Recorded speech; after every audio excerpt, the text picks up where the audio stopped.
Hello, we are live. We have about 2 minutes before we're supposed to start, so I'm going to adjust things here a little, if I can figure out how. Here we go. All right. So I would advise that you get everything you need. Take a seat, take a deep breath, and we'll get started in a minute.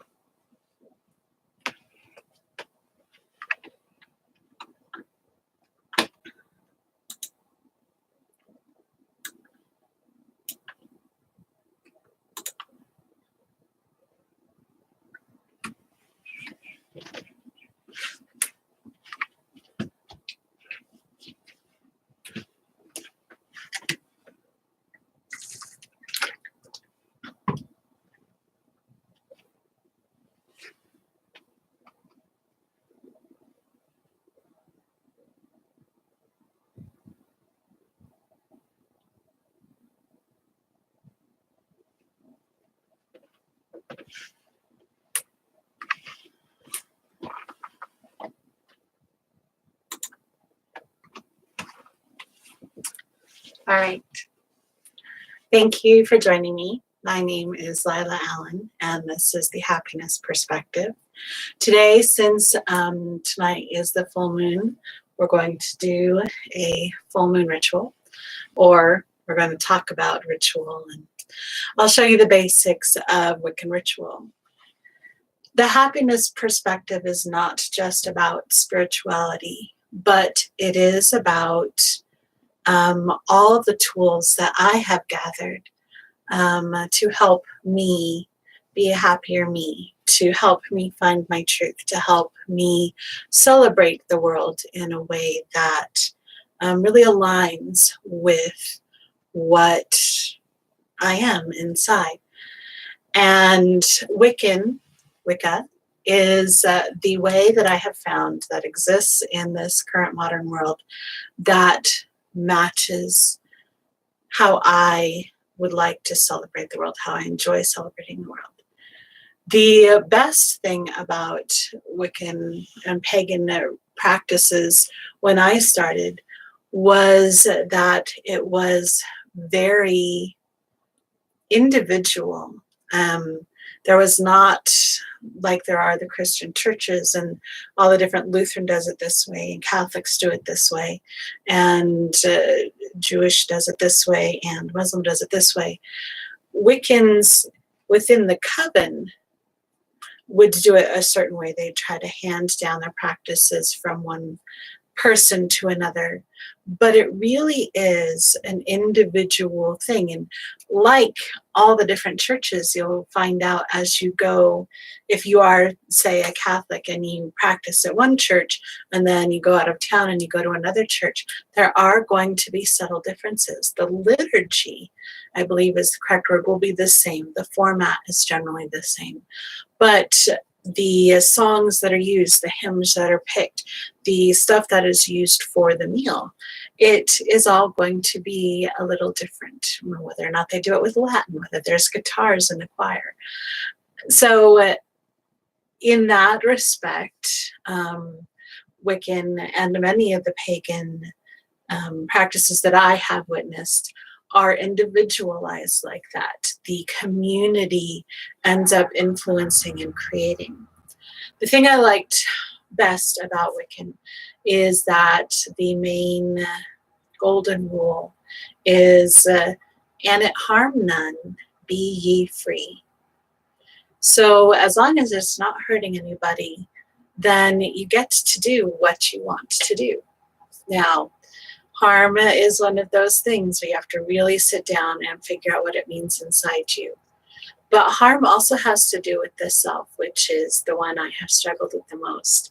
Harming myself, what does that mean? Well, yes, there's the whole suicide or not suicide, which again is a moral, personal question. But there's also the things of eating and exercising, taking care of the body as well as the spirit. So for me, it is a growing, thriving, continually practicing practice. And because of that, it is an important part of my happiness. So I thought I would share the ritual today of the sacred space and the celebrations that Wiccans participate in. Full moon is once every 28-ish days. The new moon is once every 28-ish days. And those are our Sundays, if you will, our days of main worship. And then there's the high holy days, which are the equinox and the solstice, so every 3 months. Winter solstice, summer solstice, spring equinox, and fall equinox. And then the cross quarter days, which are the 6 weeks in between, like Halloween, Imbolc, which falls on Groundhog's Day, May 1st. So those are our celebration days where we celebrate nature and the flow and the cycle of life. This is the general, very general ritual of casting a circle. It is your basics. The things you need to know before starting is it's a good idea to have all your tools gathered. And it depends if you're doing it yourself or if you're doing it in a group. Granted, the more people you are setting up with, the more prepared you'd like to be. But also, once you've created the sacred space, it is like closing the doors, and you don't want to disrupt that energetic bubble, that shield of keeping all the good stuff here. And so it is a good idea to have everything you think you might need. This includes water bottles, with the smoke, with the talking, with anything that can happen. If you're like me, you've been in the most solemn situation and started to cough. In fact, it happened just a couple weeks ago. I'd heard that we weren't supposed to bring water up to the front, so I didn't. And of course, I am hacking and coughing in the middle of somebody's most moving speech. So bring your water bottle or a lozenge or something like that. Ritual is mystical, it is spiritual, but it is also practical. We are human beings and stuff happens. So being aware, knowing who you are, and the things that will be most frustrating are the things that are most likely going to happen, being prepared or accepting them ahead of time. Do you need a lot of stuff for your ritual? No. Technically, you don't need any of it. The most powerful tool in your arsenal, whether you are talking ritual or just being out in the world, is yourself. It is your belief. I am the being through which all this energy flows. And I am the one who decides how it is directed and what the purpose is going to be. So I have all the tools that I need to do a ritual anywhere I go, to create my sacred space, to take a moment and breathe. But it is nice to have tools, especially if you want to make it a special event, because it helps concentrate, it helps focus the purpose of each energetic movement. So we'll get started and I'll tell you what I'm doing and what tools I have at the moment. And we'll try not to go too fast, but also try and keep it within the hour. Okay. Water.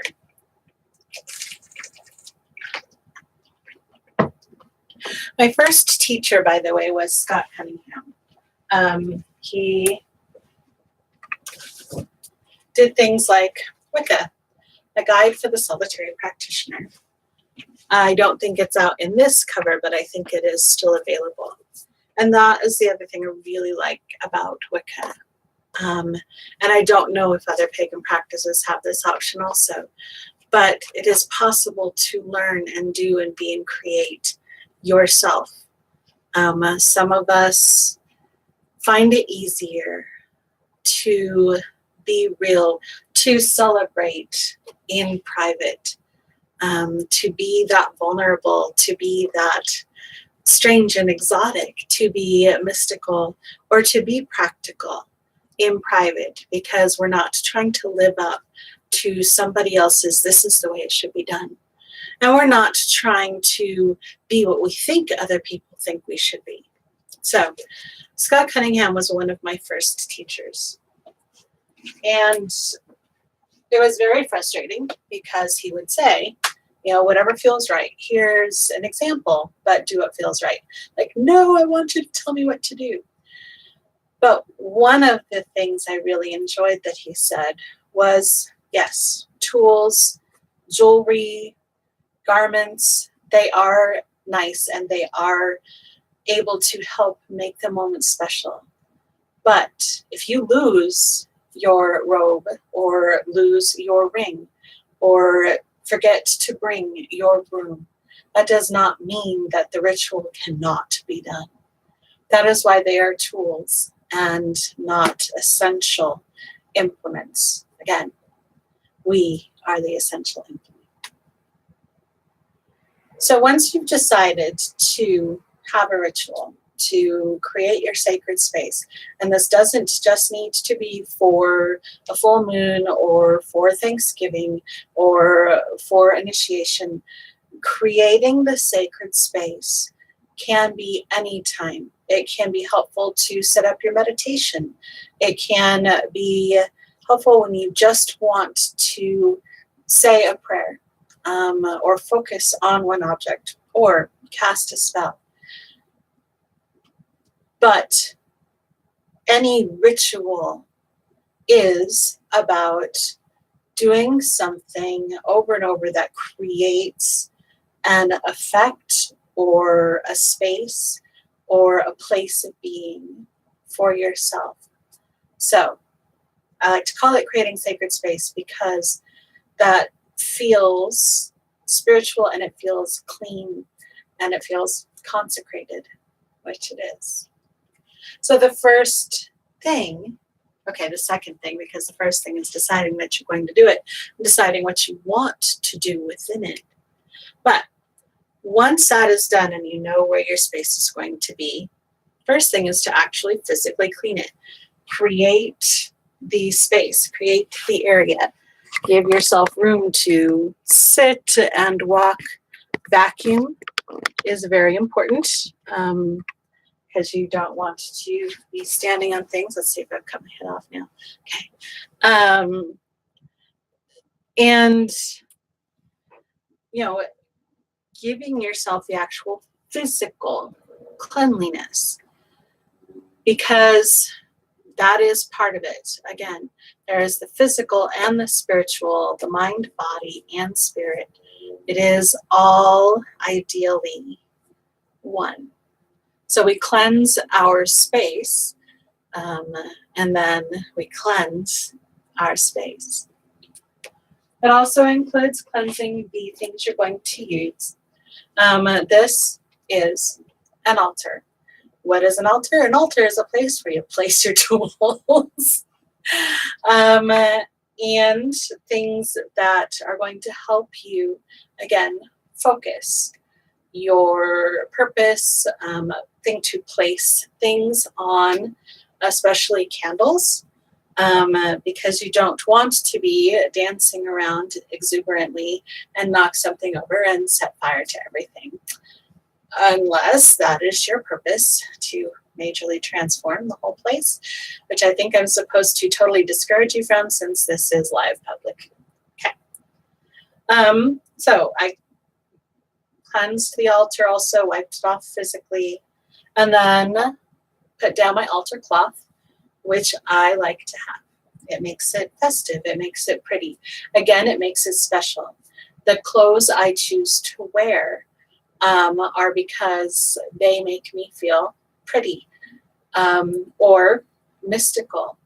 Whatever aim I am going for, when I have the time and ability, it is good to go through the whole ritual so that I can really connect with that feeling that I'm looking for, with the universe, with the spirituality. And so every trapping helps with that. Now, on the flip side, I don't wear jewelry on the full moon, the new moon, because it is about, in a way, coming as I am, not using the extra tools.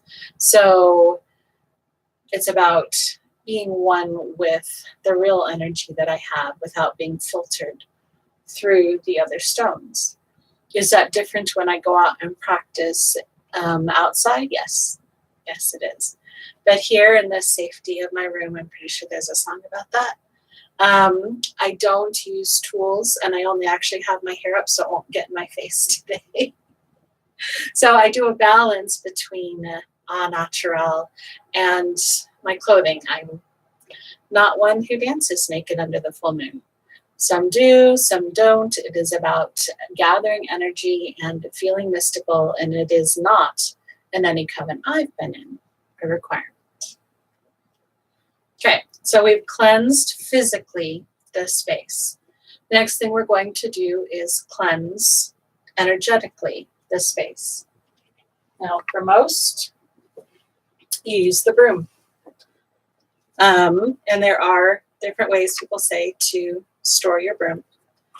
It is a lot about what you believe and what works for you, what rings for you. You can also use your hands. The hands will sweep. But what we are doing is sweeping the energy from the center of the room out, or the space or the circle or whatever. And yes, this is a little lopsided because I had to be able to get the camera to visually see everything. Ideally, your altar is in the center of your circle. But even if you have a small space, which this is, or a small space, just the space of the rug, you can put a little plate down to put your candle on, set your things around, and stay in one spot. It is not about the space. It's about the space and the tangents that we go on. So, cleansing the space.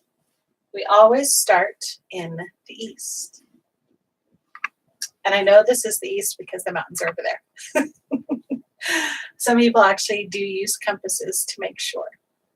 But in the Wiccan tradition, the east is air, which was the beginning. The sun rises in the east. And then south is fire, and then west is water, and then north is earth, and then back to east. So you always start in the east. And you always focus on the intent of the moment, which at this moment is to cleanse the energy.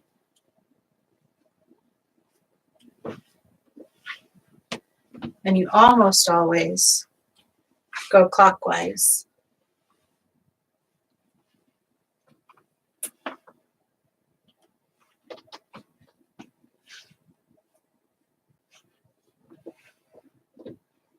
We're focusing on sweeping any negative or unnecessary energy out of the space. And shake your broom. And since it's energetic, we are going to visualize it going beyond the walls, dissipating out into the world. One of the things that often bothered me was, okay, I'm shedding and getting rid of this energy, but does that mean I am sweeping it onto somebody or someplace else? And the answer is no. We are sweeping it out of this space And with the action of energetically clearing it, we are sending it out as dirt, basically, to be transformed, to be neutralized energy. It is not inflicting anybody else. It is neutralized. Does that make sense? So, cleansing first.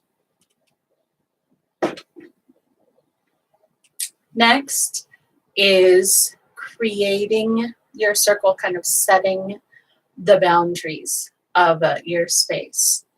I do have a tendency to forget things. So I often, when I'm creating my boundaries, make sure that it is beyond the walls of the room I'm in, so that I can go grab that oil at the last minute. And if I know I'm going to be doing a house cleansing for myself, then I will make sure that the walls are all the way out.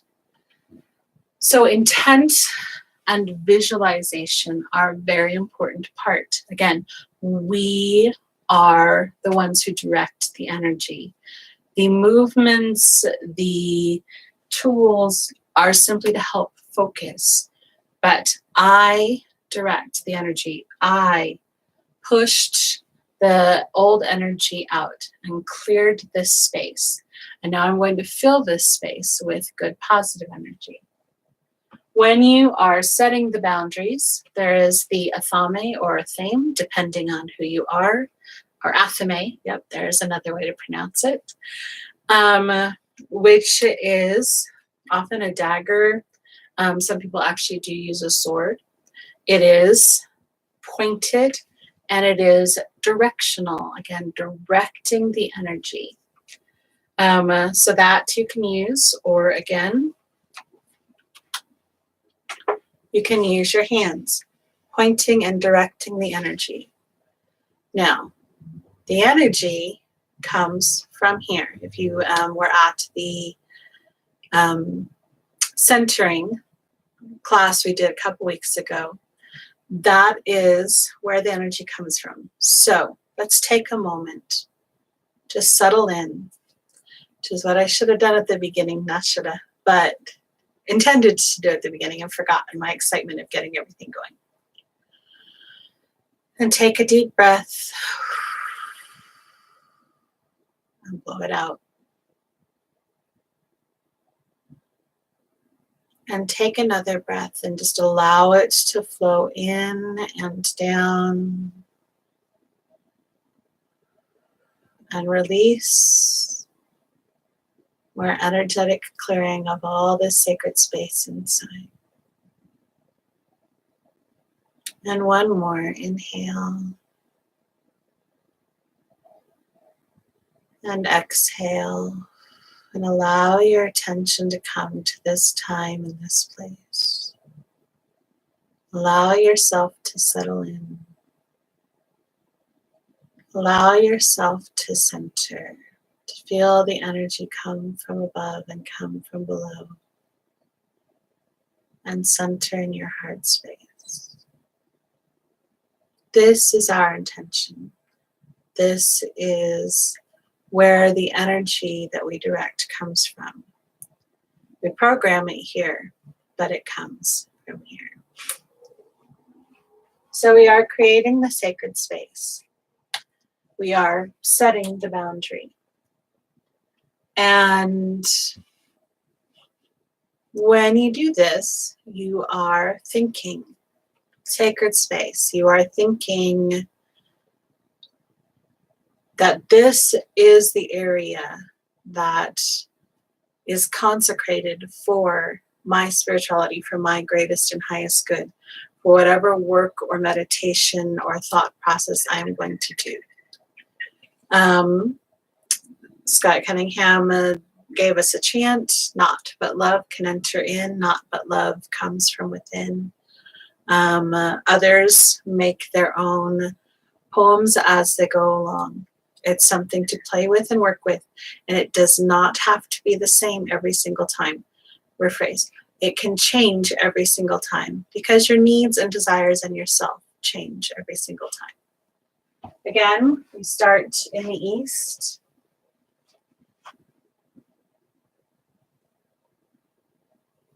This, since it's my dominant hand, is the hand that is going to send the energy out.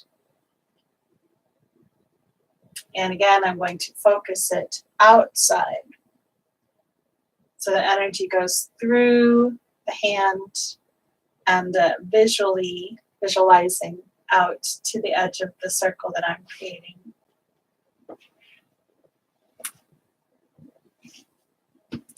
And I definitely, of course, want it to go out beyond the camera.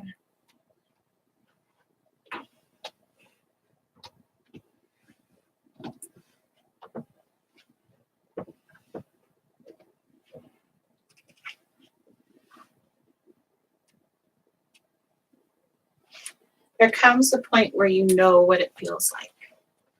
And you don't need the words. But until that point, words are good. Again, they are a tool that helps focus the intention, that helps tell the universe what your desire is. Words are important.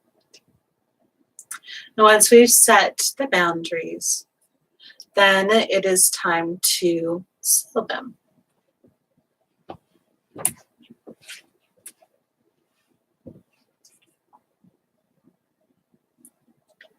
I'm going to go ahead and light the candle.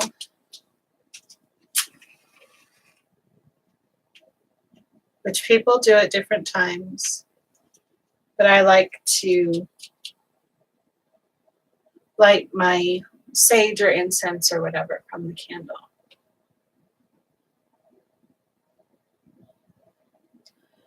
So, sage, incense, Palo Santo, again, is a cleansing item. It's also a transforming one. It is earth and fire, which creates fire and air.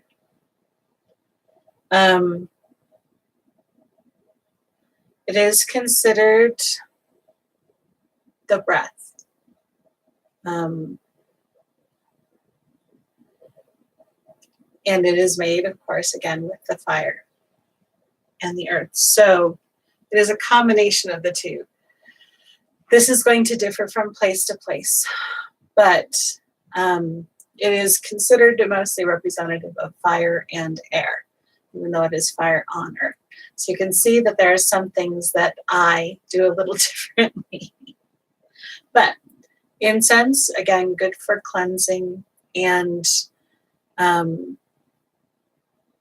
creating that sacred space. I prefer incense for situations like this because it's faster. But smudge is good. Of course, Palo Santo is awesome. Just need to be a little more careful when you're putting it out. Or the incense that you sprinkle on. So, we are blessing and cleansing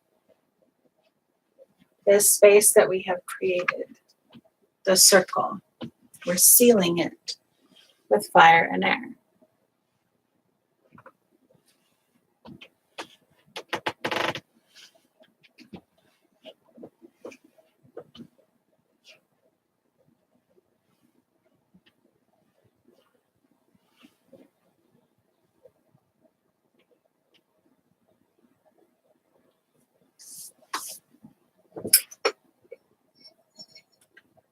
And then there are the other two elements, earth and water.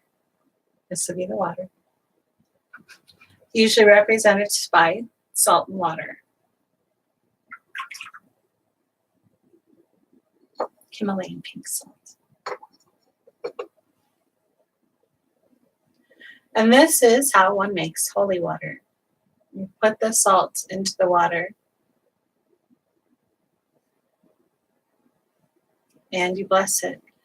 You bring the energy into your body and send it out into the salt water so that it can bless and cleanse all it comes in contact with.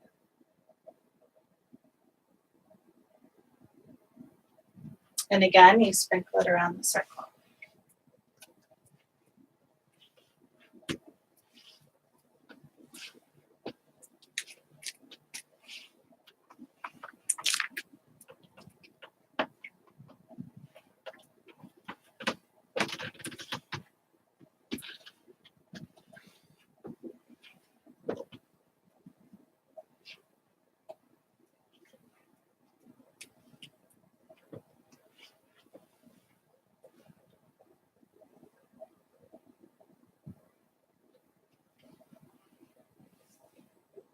And anoint yourself. Different places are going to have, again, different forms of using the salt water, using the incense. And sometimes I like to do each element individually because I really like my elements. But for the sake of time, I combined them. Now, the one thing we didn't do here that many do is the challenge before entering the space. And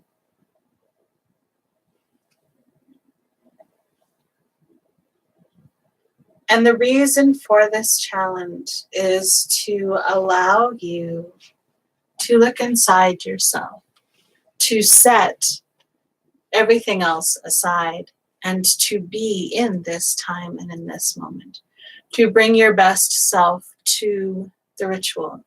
Obviously, if you're doing a solitary ritual, you don't need to make a covenant with others that you're only going to bring your perfect love and perfect trust to the moment.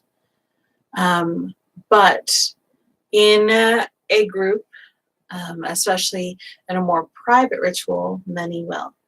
I have attended some public ones where, again, the challenge is not issued, but before it starts, there is a moment of expressing that this is a place to be together, to give your best energy, to be attentive in the moment, and to let all of the other crap, all of the feuds and frustrations, to leave them outside the sacred space. So that is the purpose of the challenge. Now, once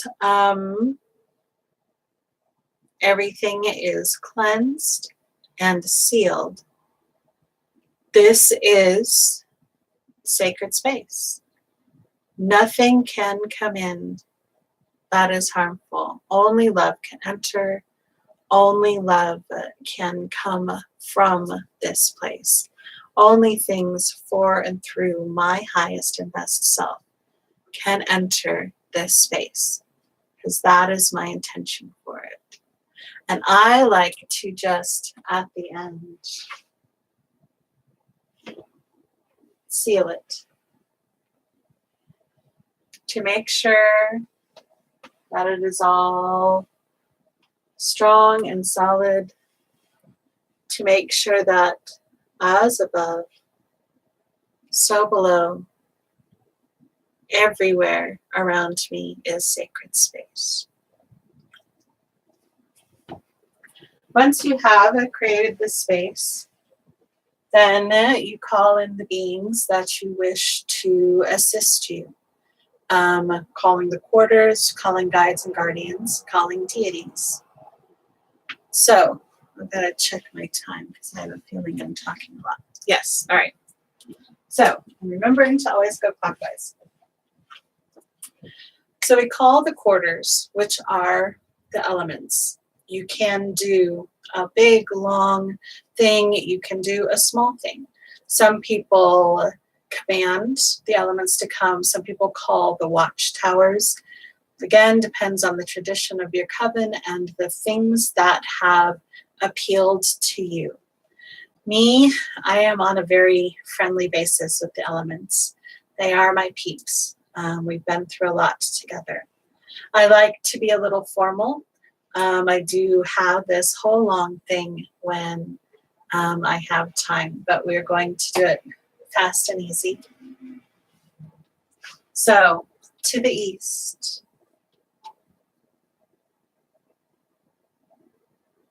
Hail to the east. Oh, that's right. I don't need to speak loud because I have a microphone.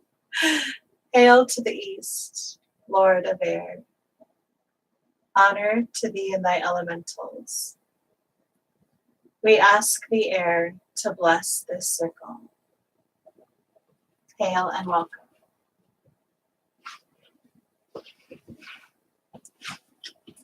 Many times people will light candles in each quarter or do something that specifically relates. Next is fire, because it's the sun.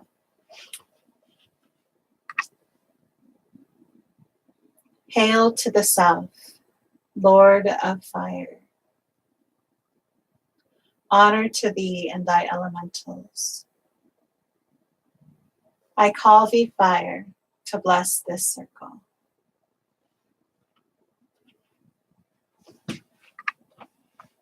You always want to give them a moment. You're visualizing whatever your connection or energy is with the element. Hail to the west, Lady of water. Honor to thee and thy elementals. We call thee water to bless this circle.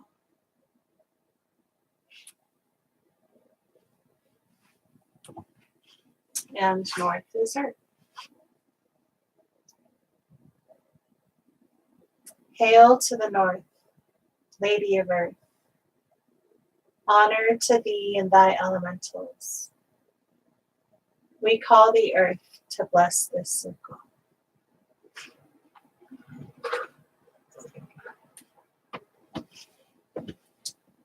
And remember to complete the circle and come back to where you began from. It's all about completing the circle. It's also about completing the circle. Once you have called in the elementals, then or the quarters, then it is about the deities. There are two schools of thought on this. Some call who you are celebrating or connecting with first. So at being the full moon, they would call the goddess first and then the god second. Some call basically an order of precedence. So elementals, then god, then goddess, because we're celebrating the full moon. That's how I do it. Again, I'm going to keep it simple.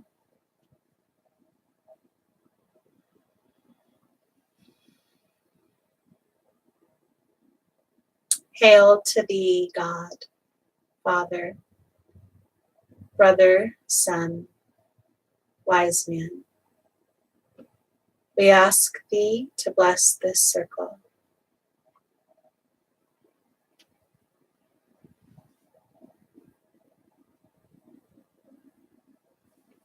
And creating a space between each calling is also a good idea.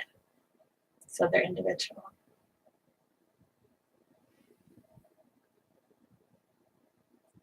Hail to thee, Goddess, Mother, Sister, Maiden and Crone. We call thee to bless this circle.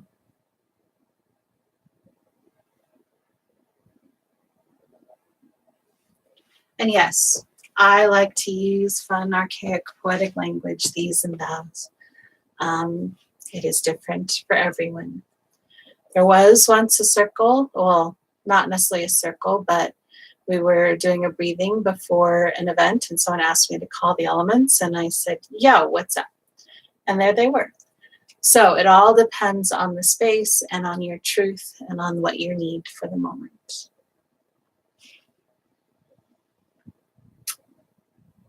And it doesn't have to be solemn. It can be fun. It can be educational. It can be all about chocolate. There is actually a chocolate ritual out there. So as long as it is true and what you're feeling at the moment, as long as it's human, because this is our way of connecting, of celebrating, and we are human. Stuff happens. And yes, if you're in an outside ritual and you call water and you're really connected with water, it's going to rain. Or it can. So the final group of people that get called in, sometimes this happens before, are the guides and guardians. These are more personal. It's kind of a way for everybody to invite their own posse in to be part of the celebration. And sometimes you say names, and sometimes you simply say, we welcome any guides and guardians who wish to assist us in our work today.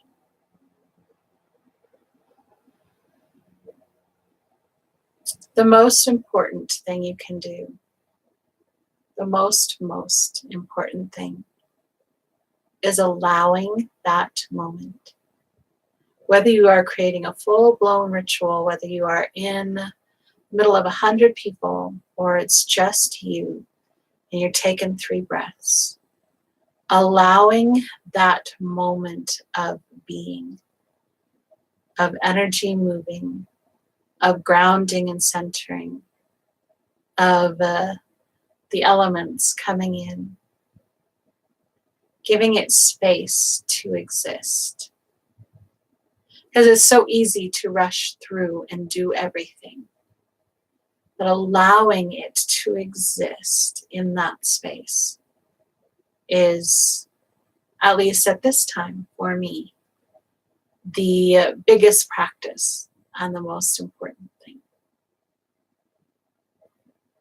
So let us allow this space to be sacred, to feel the edges, to feel the presence of the elements, the deities, the guides and guardians, which are sheep today. That's interesting. Thank you. Wales is calling. It doesn't have to make sense to anybody but you. And it might not even make sense to you. But you know in here that it means something. And that is the important thing. We all see it a little differently. So once you have created your sacred space, I'm going to check and make sure, cleanse and bless, call the quarters, call guides and guardians and the deities. Okay, talk about the ebb and flow of lunar energies. Once you've created your sacred space, then you do what you are here to do. Whether it is to celebrate the moon, or to cast a spell, or to meditate, or simply to give yourself a space that feels beautiful and clean to exist in for a little while.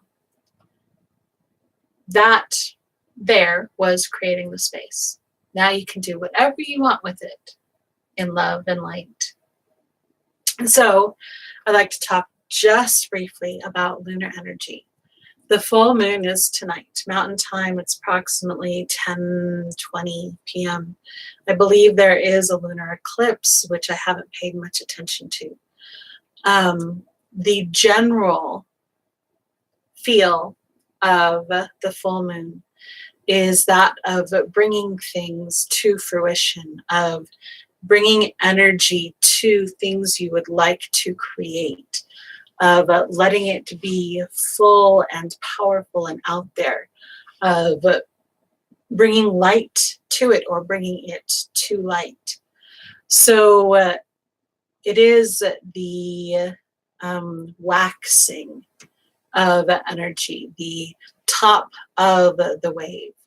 So the full moon is often a good time to create things, to do things that you want to keep or build in your life, to visualize the abundance that you want to have, that you want to give energies to. The flip side, the new moon, is things you wish to release, or things you wish to explore that are in the shadow, that are in the dark, that aren't often seen in the light. But the new moon is an ebbing energy, the tide pulling out. So it will reveal things that may have been hidden or that can only be seen in the dark. But it is also about letting things go. This is going to be different for everybody.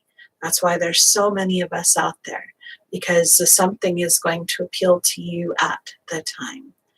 Each moon does have a different energy because it's in a different astrological sign. We're in different seasons. There is so much information out there about the different moons and what they are good for focusing on.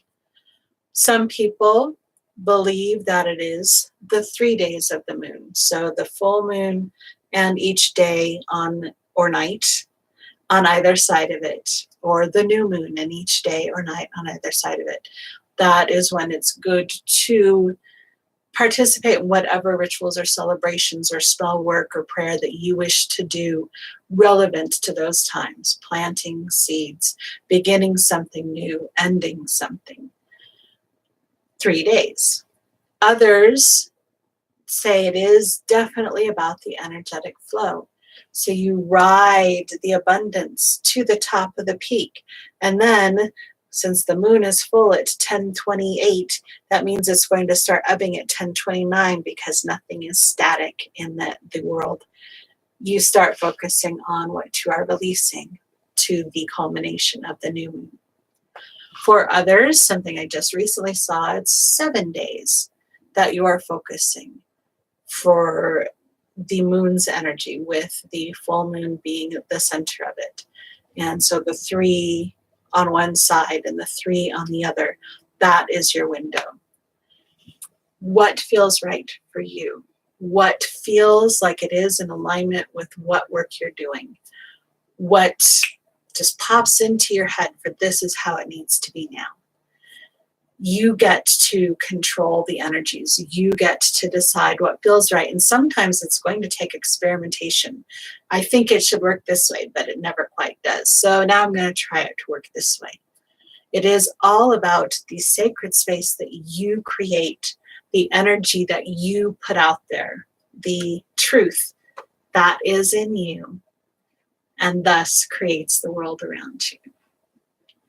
So, lots of information, and yes, like Scott Cunningham, you get to do with it what you wish.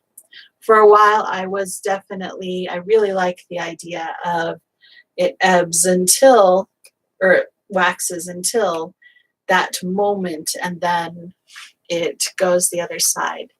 But I am not very good at being on time for things. So it does fluctuate for me, depending on what I am focusing on at the time and what I need for my writing, for my body work, for my relationships. I use the energy as it feels right, because it is my world, and I get to decide what I'm going to do with it. A few other things that might happen inside your circle in a general ritual for the full moon. There would be a meditation most often, which kind of takes the place of the sermon, or which is where sermons came from. So a meditation would lead you on a journey that is in alignment with whatever energies are going on out there, whether it is the eclipse, or seeing things that are shadowed, or bringing your abundance to fullness and really being part of that. It could be connecting with specific goddesses. Again, this being winter, the focus might be more on the crone, since the mother, having given birth, is still asleep. So it would depend on your covenant, depend on what you wish to explore. But there would be a meditation to get you in touch with the energies that are flowing in the world.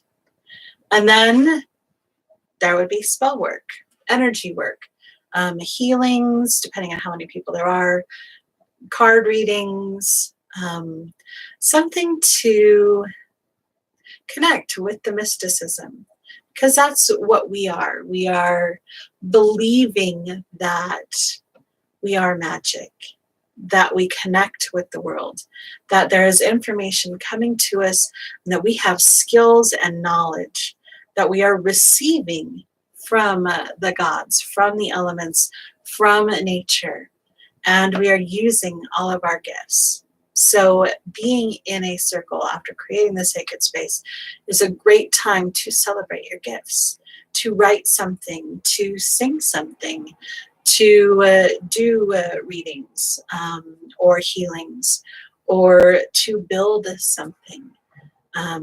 Whatever your gift is, this is a great time to use it, to celebrate it, to offer it, and to be part of it. Because what we put out, we receive back threefold. I love to do readings. So since we have, well, yes, but I'm going to pull a card very quickly. Semi-quickly.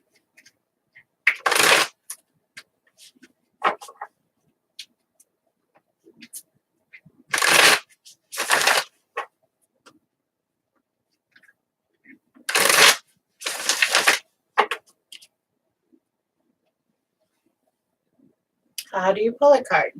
You create a ritual for yourself. I like to shuffle 3 times to clear previous energy.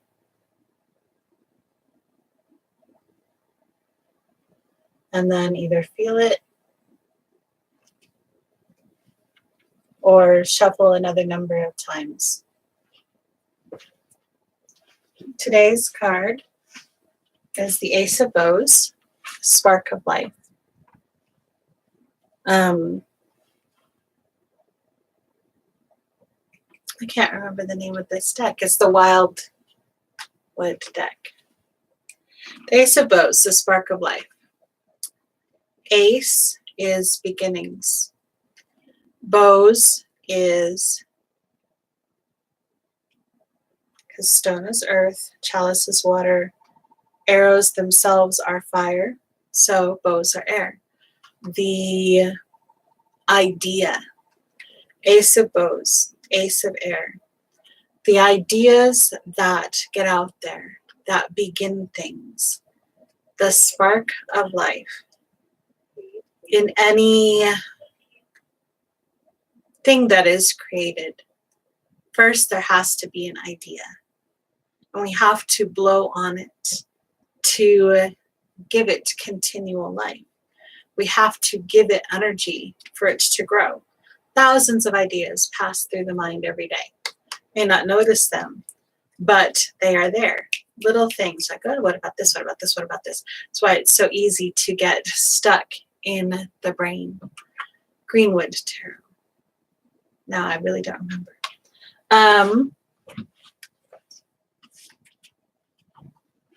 It's the Wildwood. Okay. The Wildwood Tarot, Mark Ryan and John Matthews. I love this deck. It is not a beginner deck. And it has a nice Celtic base. So, Ace of Bows, the spark of life. Giving power to the ideas that connect with us, that feel right. Just because we have a thought doesn't mean that we have to follow through with it. But everything we do does start with a thought.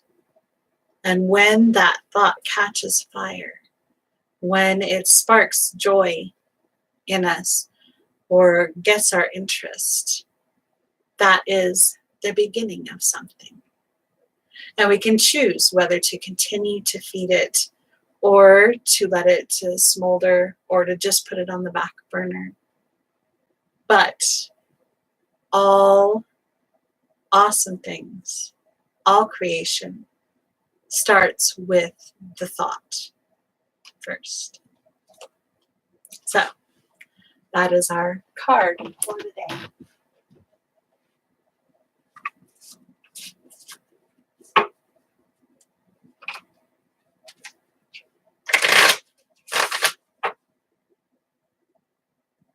Now, generally, once the meditations and the energy work and the slow work and everything has finished, if you are doing a full circle, the next step is for the simple meal.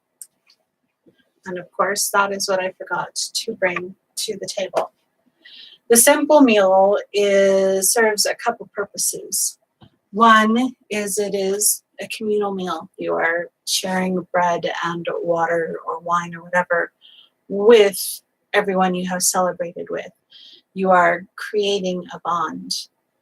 The second part is bringing you back to the physical realm, doing something with your body to kind of help get you out of the spiritual, energetic plane and back to this earth. So, if you remembered your water, take a moment. It's often blessed, the water and the food, because we are in sacred space. And water and food are bounty that is received from the earth, from the sun, from that culmination of masculine and feminine going together to give us energy and respite. So we bless the water, bless the food, and then take a drink. And offer some, of course.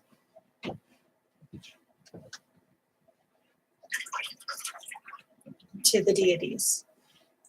You can have separate glasses.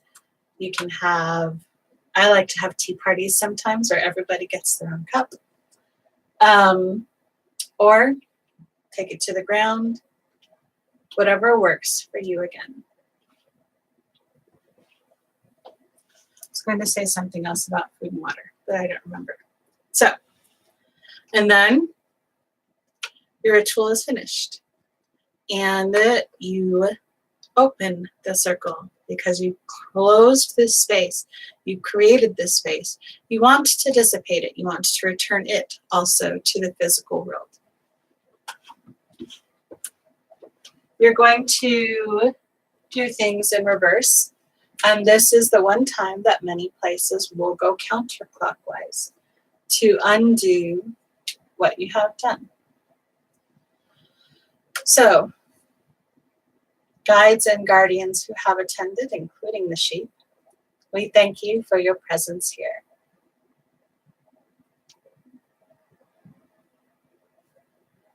Goddess, we thank you for your presence here.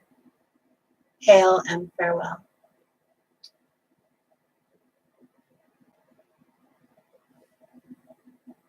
God, we thank you for your presence here. Hail and farewell.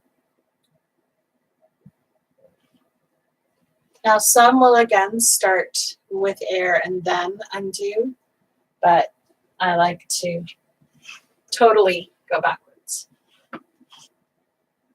North is earth. Lady of Earth, we thank you for your presence here.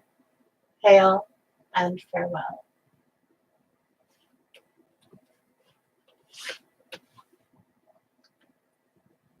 Lady of Water, we thank you for your presence here. Hail and farewell.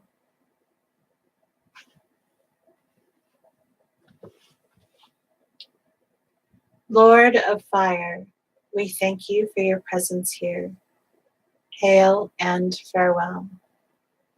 Yes, I'm used to raising my voice because I want to make sure they hear me. So I apologize. Lord of Air, I thank you for your presence here. Hail and farewell. Different people are going to do it different ways, but that's the short and easy version.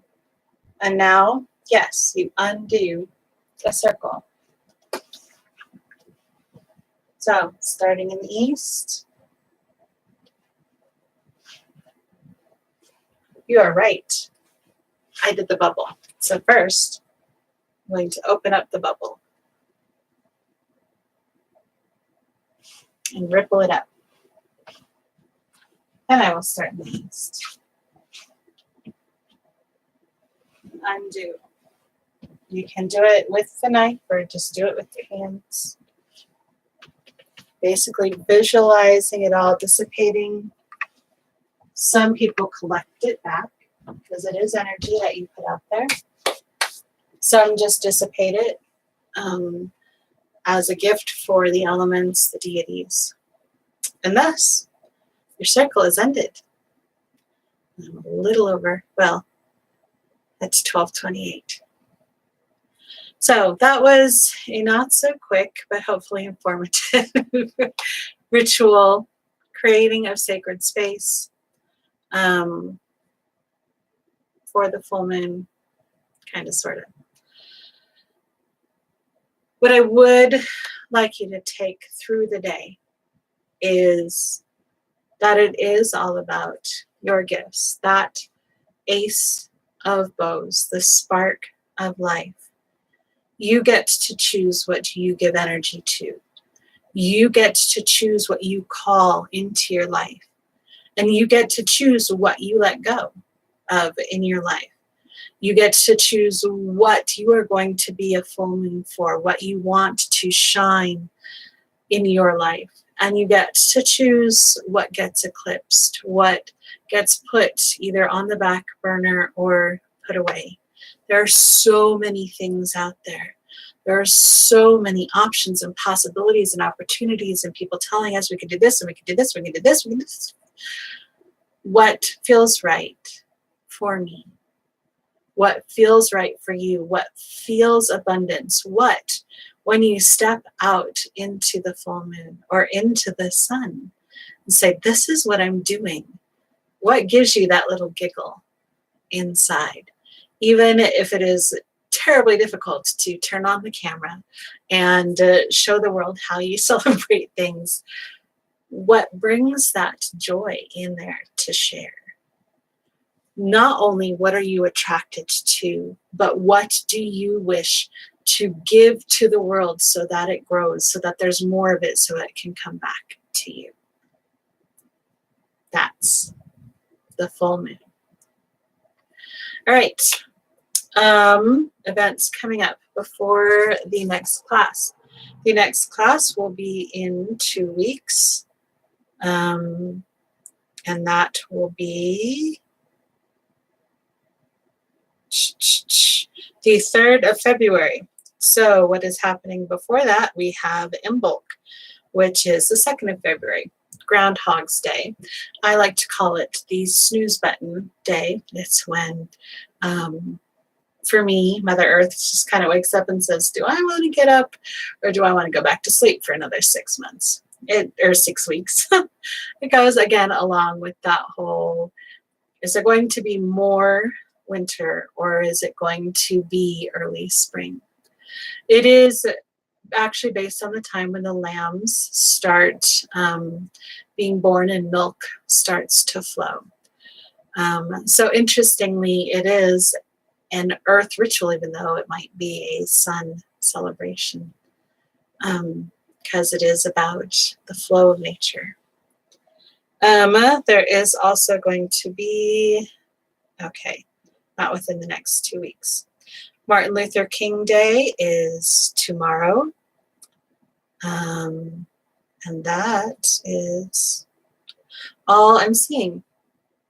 So the 3rd, the class is going to be the happiness perspective. It is going to be about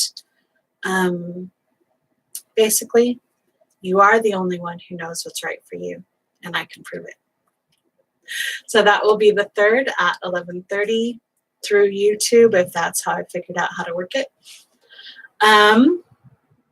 If you would like, I do have a blog, www.uniqueallen.com. That's UNICALLEN.com. It is semi-consistent.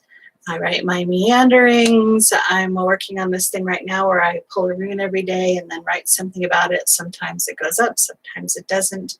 Posting chapters on there from my book, Destiny Foretold. There's a place on there to sign up for my newsletter, which, again, semi-consistent, goes out to kind of let people know what's going on and my thoughts for the moment. And yes, the meanderings are all over the place. I've hit political. I'm really working on lighthearted and mischievous this year, because spirituality doesn't have to be serious. Happiness does cover more than being light and shiny all the time, but there's always the human humor underneath. So there we are. Thank you so much for watching. I hope this helped in your path for creating sacred space, for finding abundance in yourself, for your celebration of the full moon. And until next time, the wind will carry my song to you. The sun will warm you with hugs. The earth will hold you strong and true. The river will flow, my love, until we are together again, until I see you again. I hope you have a great day.